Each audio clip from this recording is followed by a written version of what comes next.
Welcome to Not Milk Never Milk. Subscribe if you're lactose intolerant. In this video, I will show how to use Bloomberg Terminal for research. Start by logging into the terminal and confirming your keyboard is configured correctly. Learn how to use color keys to navigate fast and access functions. Practice using the Help key to get live support and documentation. Save a workspace layout for repeatable research workflows.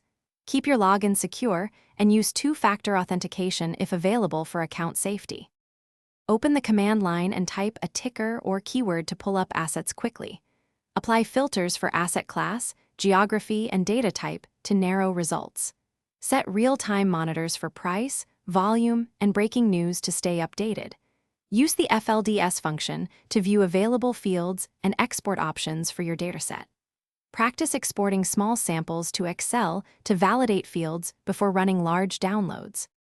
If you are finding this video helpful, please subscribe and like to support more tutorials.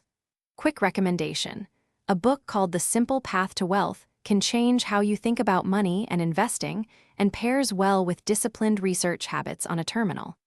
I find its mindset complements technical skills nicely.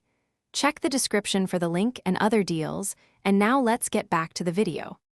Use charting functions to visualize historical performance and add overlays or technical indicators. Run analytics tools for yield curves, correlations, and scenario-based stress tests to inform your thesis.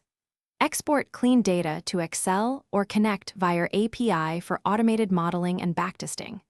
Save templates and macros to speed repeated analysis tasks. Always label exported files clearly and document assumptions so your research stays reproducible and organized. Thanks for watching. If this was helpful, leave a like and consider subscribing. See you next time.